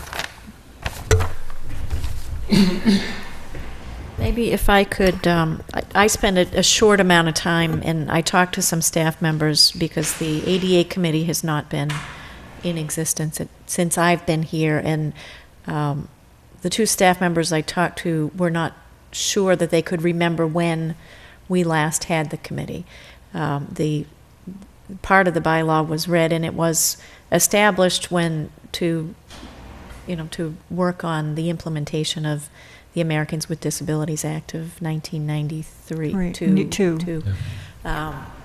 And the main charge was to put together a transition plan for the public buildings and then for employment, to make sure that our employment practices were in line with this. I think I talked to, did a survey of some of the area communities, and I think what I found is maybe it's half and half, maybe it's less than that, but so half of the communities have an ADA committee, half have a coordinator. At some point along the line, it appears, and I haven't been able to document it fully, but that we went from a committee to a coordinator. So we have a staff member that is the coordinator, but really the staff member that's a coordinator is dealing more with employment issues. Maybe if there was a member of the public that had an issue with the public meeting, for instance, if somebody wanted to receive the agenda in an alternative format, maybe that person would do that as well. But the ADA was updated in 2008 or 2009, and there are other requirements. So I think one of the things that maybe we could put forth for the next town meeting is an amendment to that bylaw so that the charge matches what you want the committee to do, because I think the committee may have disbanded because it did what it thought it was supposed to do, or maybe we stopped at making appointments. As opposed to the Disability Act of 1992 or any actions thereafter. Yeah. So, okay. I know that some communities that have had active participation have also, it was part of the downtown programs that the state used to run to make sure that private businesses worked with the town to try to make their storefronts accessible and other things like that. I know that new places are, but it's sort of I would look at this similar to the Agricultural Commission as a way of not being penalizing or anything else like that, but trying to work on these various things like that. So I'll do a little more work on that 2008, 2009, and if we need to do an amendment on this, I'll bring it back here for the fall town meeting. Okay. I mean, in the meantime, if there's anybody out there that's interested in working on this, that's had any experience on that, we can certainly fill out a talent bank in advance of, and so we have another. And I would actually urge people, as we talked about at the last meeting, we've had a couple letters from individuals who are looking for more transportation, who have concerns, and I would urge anyone who has those kind of interests or who's interested in this just as a general matter to come forward and volunteer, because I think it is an issue that we could look at, especially when we're talking about updating the master plan, looking at a village district bylaw. I think it absolutely makes sense to make sure that we are as compliant as we can be and as assistive as we can be. Okay, so now back to minutes, and I think they're going down. Okay, so warrants. We have an accounts payable warrant in the amount of $400,009.61.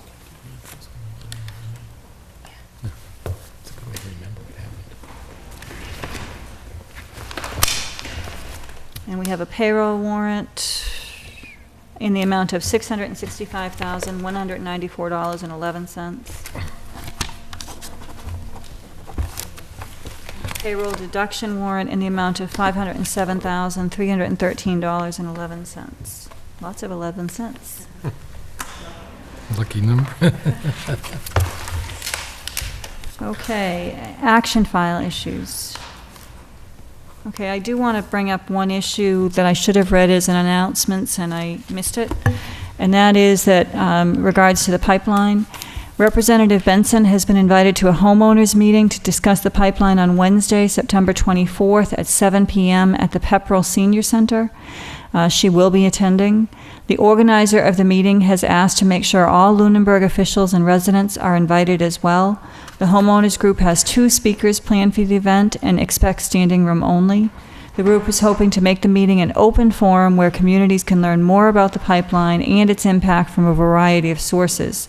Additionally, the group hopes to discuss strategies the different impacted communities are using to combat the proposed Northeast Energy Direct Pipeline. The event is open to all communities in the region that are impacted by the proposed pipeline. Please feel free to extend this invitation to all residents and any other regional community members you see fit. So again, that meeting is September 24th at 7 o'clock at the Pepperell Senior Center. Any other action file issues? Okay, committee reports, Board of Health. No report. Building reuse. Next meeting is the 15th of September at 6:30 p.m. here in Town Hall. Okay. Have you heard anything from the school on property lines? Not yet. Okay. Capital Planning Committee. We're gearing up for next year's capital planning process. The committee is checking for dates and times to meet, and we'll probably kick that off end of September, beginning of October. Okay. So you took sort of a hiatus. It coincides with the budget, with the capital budgeting process. So once it's kind of passed on to the town manager and becomes part of the budget, we wait until the next year's cycle starts again. So you're just about getting ready to gear up. Yep. Okay, Finance Committee. No report. Library Board of Trustees. They're meeting next week. MPO, the meeting that was scheduled for tomorrow has been canceled until October. But I did have a question. Have we received the crash data from the chief? Because I didn't receive anything. I don't know if he sent it directly to MRPC or if we don't have it yet, or... I spoke with him yesterday, and he told me he was sending it directly to George Snow. I can confirm that went yesterday. If you could just see if it went in. If I could get a copy just in preparation of the next MPO, or so that I can be aware of what our data is, so if questions do arise.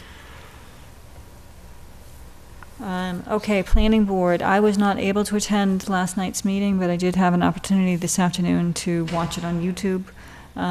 Just a couple of quick updates. The Highfield Village got another extension because the plans are being revised and reviewed, and that extension is to November 24th. The meeting on September 22nd is going to be very busy with 909 Mass Ave is looking for a sign. Whitewoods is looking for a modification for that 10 inches that I talked about previously, and that the community solar is also going before the Planning Board on the 22nd. Emerald Place, just an update. They are approved for 238 units. They've completed 190. 12 are under development to be built to 36. Utilities are at 100%. The binder course is at 100%, and the top finish and berms are at 60%. They endorse the findings and directives for Glow Chiropractic, 1259 Mass Avenue. There's a meeting on 10/20, which you have all received an invitation to, and that's on economic development. They've invited all committees and boards. The village bylaw, there's a workshop on 9/15. The housing production plan is in draft format, and the acting planning director is taking a look at that, and obviously the land use director will take a look at that. There was a lot, at the end of the meeting, there was some talk relative to the Stone Farm ZBA hearing, which is tomorrow evening. And apparently that project, if approved by the ZBA, will also have to go through a development plan review. One of the things that they all agreed on, and they're going to actually be sending a letter to the ZBA, is that if they do issue a special permit, that it would be conditional that any activity on that site has to follow the design bylaw, and that they also have to adhere to any development plan review findings and directives. So they will be sending a letter over to ZBA for that. And I just would remind people, and I don't remember the time, is it 7 p.m.? I think so. But that meeting on the 7 p.m. is at 7 p.m. For the old Stone Farm package store on Massachusetts Avenue that is seeking a special permit. So if anyone's interested in that specific issue, I would urge them to come to the meeting here tomorrow night at 7 o'clock. They are reviewing some other bylaws like the scenic road bylaw and the parking bylaw. The two roads that they talked about for scenic roads, in addition to our existing scenic roads, are possibly Flat Hill and Northfield. So that was the meeting. Okay, PAC. Okay, school committee. There was a school committee meeting on 9/3. The superintendent gave enrollment figures for the school year. The enrollment is 1604, which includes 25 students receiving services out of district and 7 school choice students enrolled. There are 10 openings for school choice, so there are 3 vacant right now, and the superintendent was planning to close out those openings at the end of last week if they weren't filled. There's a school policy committee meeting on 9/11. The superintendent presented her goals. She plans to improve student achievement, have community service learning project at each grade level by the end of 2016. And she's going to provide a draft technology plan by December to analyze the timeline to ensure that all students in grades 6 through 12 have a personal technology device by 2022. There was a discussion on moving the timeline back for full implementation, and there are also discussions about letting students bring their own. So it's still certainly something that they're discussing. Okay. School building committee, Tom is not here. Well, they did have a landscape meeting last Thursday, and I don't know, would you say about 6 abutters showed up, and various other committee people, something like that. And they talked about some issues that the abutters are having right now with noise and dust, and they were going to try to mitigate that. What else do you think? The other thing is they announced that they have a contact person who's going to be on site, Rob Alger, who's the clerk of the works, and his phone number, which should be on the school website, and I don't know if it's been sent to the town website, but 617-448-4573 if anyone has any issues. We talked about dust, we talked about the pounding for the soil compaction, the truck directions. They went over the landscape plan and the pavement plan, various discussion of that. Some butters directly affected across the street were talking about the impact. Our house, which is down the street, is affected as well.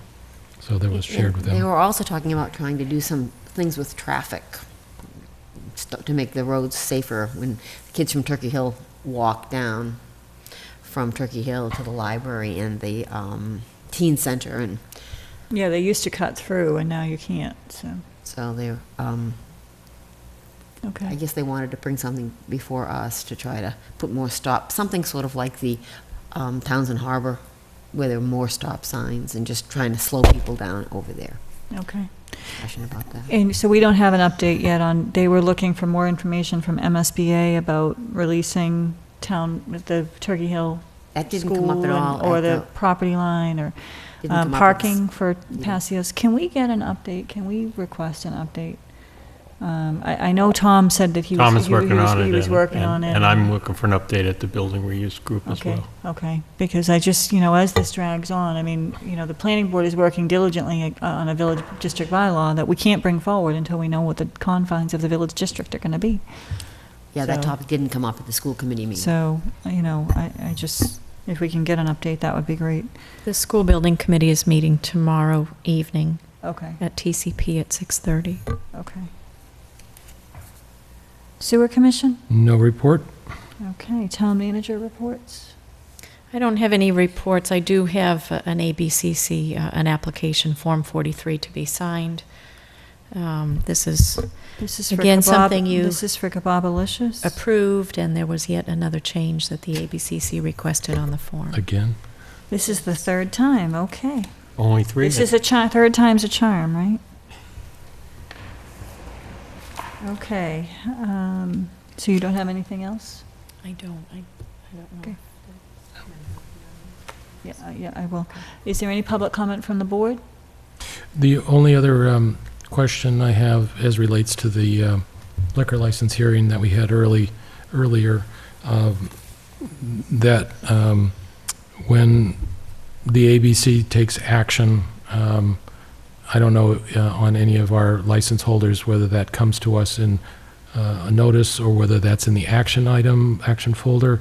I think it's important enough that if there's, because there was something that was January 2013 that I don't remember seeing, and I was on the board during that time, so I just asked that that be brought to the board, whether we discuss it or not, but just, Yeah. not just in the action file. We do receive notices of potential violations, a notice of the hearing date, a notice of the decision, and then information on the suspension, if there is one, because the suspension we handle that locally. I know recently I've just been emailing them out to you because I know not everybody gets a chance to look through the action file, and I can continue to do that, but at a minimum, they should be in the action file. Yeah, great. Email's fine for me. Okay, is there any comments from the public? Yes. Hi, Anna Lockwood, 91 Main Street. I was at the school building committee this past week, and I brought the concern that Mrs. Phyllis Luck brought to light, which is the intersection of Main, Highland, and Oak Street.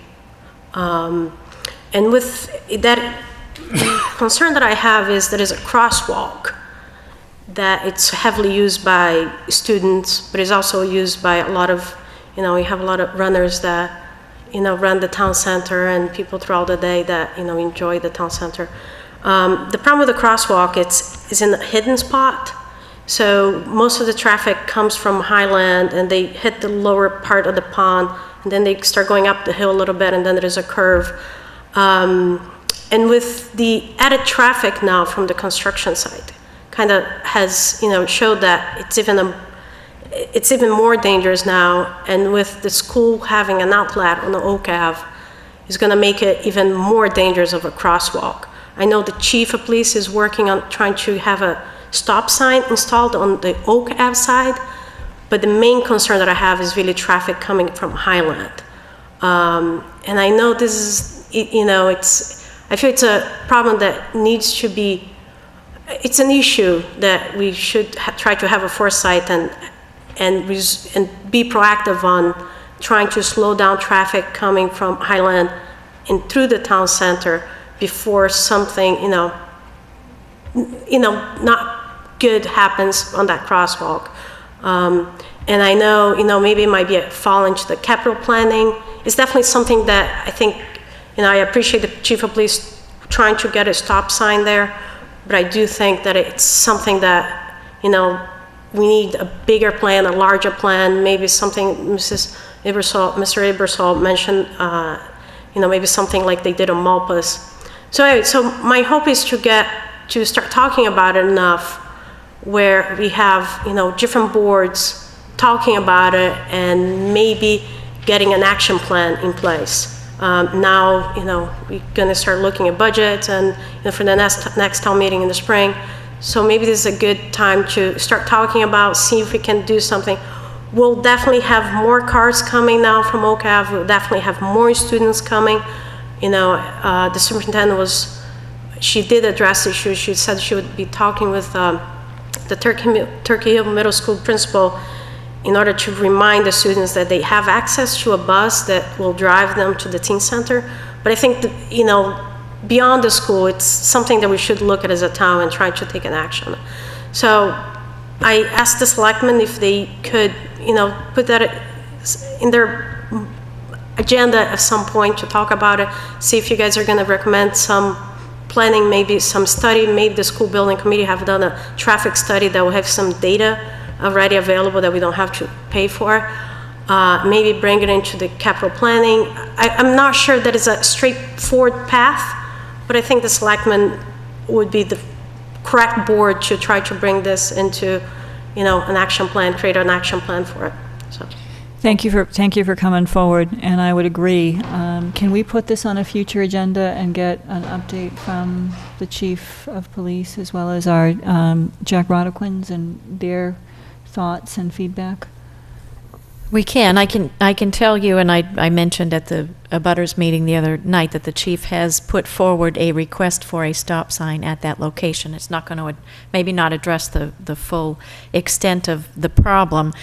We're also reviewing our traffic rules and orders, and I've held that because I'm told, every other week that we're going to be finished with that. And it's going to come to you, and I've held it because I assume that if the request came to you before you got the revised traffic rules and regulations, you'd say, where is it? And let's wait until we do that. So I've been trying to bring them forward at the same time. No, I completely understand that, but my concern is, as it was talked about, we're seeing, and I know I ran into this recently myself, I have a Girl Scout troop and we met at the library, and normally we would walk from the middle school through, the property to the library. You can't do that anymore. Mm-hmm. And so I know that there are a lot more kids that are walking a route that they didn't used to walk, and my concern is the safety factor. While I understand that waiting, and trying to get everything together makes sense, but my concern is, and I'm not that familiar with the crosswalk, and I'm definitely going to take a ride by there and look, but I don't know if there's something we can do just to increase visibility of that crosswalk. Is there something that we can put up, just a sign saying, pedestrian crossing ahead, or something, some warning sign that will notify motorists that there's a crosswalk coming, and that it's a heavily traveled walkway for children. One thing I suggested to the chief of police, because there is a crosswalk sign right on the corner, actually it sits on my yard, and it has a speed limit sign also posted, which is 20 miles an hour. And some mornings I can hear tires going through that curve, which is very scary. But one thing I mentioned to the chief of police as an immediate item that we can maybe do is to simply post one of those traffic signs that says, speed limit 20, and underneath it say, you're going at 30, similar to how they have, as you go Leominster Road. Those electronic signs. Yeah, just as you approach the school in Leominster. And that, it just helps people think, you're really going a lot faster. I don't think that's gonna resolve but that might be something that we can do right away to try to slow down traffic, and maybe through the planning board with planning, thinking of the village district and walkability and all the other plans we can, a bigger plan can be planned. But I don't know. I know the sign will probably be a few $1,000s. I don't know how we are in the budget, but that is just so that you're aware about speed limit signs. One of the things that's come to light during this traffic ordinance regulations is that we can't just put a speed limit sign up. There is one there. Which may not actually be legal, because it has to be approved by MassDOT. So we can't, as a community, we can't just post a speed limit sign. It has to go through a process by which MassDOT agrees with that speed limit posting. I thought by having one there, it means that it was already approved. That was a logical conclusion. So I can ask staff to look at this specifically, but many of you have said this is a bigger issue. It is a bigger issue, and I agree with that, but I also think that given the change in the traffic, and I've seen it myself, the amount of children that are going that route that didn't used to that's my concern. This is an immediate need, I think, just to look at, and obviously the school committee is recognizing that because they're looking at it. So I think it's a town-wide issue, and if our DPW director has suggestions, and there may be simple things that we can do just to try to increase the visibility of children in that area and the crosswalk and to slow motorists down. I don't know. I don't know what the solution is, but I don't think that waiting in this particular circumstance, well, usually I would say let's just do it all together. I think if there's something we can do relatively quickly and easily, we should do it. Can you have like a crossing guard? Even, I know it isn't right at the school, but if it's where there's the biggest issue, just pay someone for an hour. The trouble is, the walkway is not just before and after school, and it's after school activities, and then after that. Oh, so it's really it's not a specific time. Not when they get out necessarily. It's there's traffic on a regular basis. I've had conversation with Jack, and he actually did the sweep from Oak to Highland. They actually did cut some of the brush back to help that width. We've talked about the fact that it needs to be a line in between. I think that this is a bigger, longer issue. There should be some short-term things. The school's not going to open for a couple of years. We have trucks now. We may need to look at engineering costs because trying to re-engineer anything. But at the same time, one of the things that came out of the center charrette was trying to slow down traffic going through the center of town, and therefore what could be done there. While I'm on the corner, our house is far enough back that we're not directly impacted by this the way other people are. But when the other issue is going down Main Street onto Highland Street, that people are cutting across the double yellow line before they get there, and there's the potential for an accident. When DOT looks at accident rates, you're probably not going to see too many there. There have been turned over cars on various parts of that road, but not necessarily recently. So it's, in some ways, the intersection works at low speeds, and that's the biggest issue is speed and visibility. So I think that, Carrie, if you talk with the chief and the DPW, that's the first step, and then figure out the longer issue. Other people have talked on the other end of Oak Ave at Northfield Road, that's another bad intersection, and it's where there's near entrance to the exit from the middle school as well. So, and there's other intersections in the whole town. We've got the pavement plan, but we also have intersections that need to be talked about. I think I agree. It's a bigger issue, and as the board, I would like to see us view it as a package, and I would just encourage the town manager to bring it as soon as possible to us as a package. We have the road management piece, we have the traffic study piece, we have the signage and traffic bylaws and rules. I have every faith that the chief of police and the DPW director and even the school building committee or the ombudsman, can help us in the short term. But I wouldn't want to make, as a board of selectmen, make decisions one-off. I'd rather see us do it as part of a bigger plan. Certainly about the center, make the whole all of those things, traffic right, in the center. I have to disagree. I think that if there are certain things that we can do easily to address, because I mean, I've seen it. Last Wednesday, I saw it myself. Kids that used to walk to the teen center, that used to go to the library, because the library is a huge spot for kids after school. And they used to walk through the fields, and now they're walking down Oak Ave. And I think it is a safety concern, and obviously the school committee is recognizing that because they're talking about it and seeing what they can do. But as the custodians of the road, if there are things we can do to assist the school committee in the short term, it's incumbent upon us to do that. And I guess I wonder if we can talk to the school about a temporary walkway, because once the new school is put into place, then it'll be open through there. I've walked around the school on Sunday, and whether you could walk along the track to get to the high school parking lot. I mean, you're pretty far out of the way. You don't want to walk behind the high school, although you can physically do that. I don't know. I'm just wondering if they can do a mitigation walkway. Yeah. I mean, Cut through.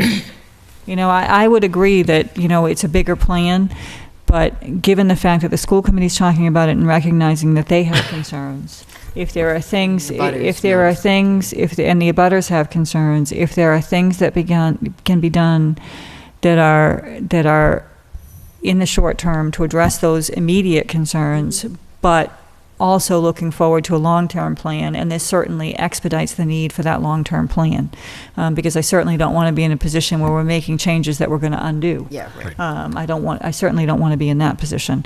But I think we need to work with the school committee, the police chief, and the DPW director to address the immediate concerns, while keeping in mind that we need to come up with a long-term solution. But this particular situation is a short-term situation. You know, it's for a 2-year period while the school is under construction. You know, and it's resulted in a change of of both traffic flow and pedestrian flow. And my biggest concern is the pedestrian flow, because the pedestrian flow we're talking about is primarily children. So. But as Bob mentioned, it would be cool if they could figure out a path that avoids that road for the kids to take, and that they could even plow in the winter or something. Right. Because I'm sure the kids would rather it be a shortcut, too. So. Okay, is there any other comments? Thank you. Okay. There being no further business, our next meeting is September 16th, and then our next meeting after that is September 23rd, and I would accept a motion to adjourn. I would move that we adjourn. Is there a second? All those in favor? Aye. Aye. Thanks for coming. Thank you.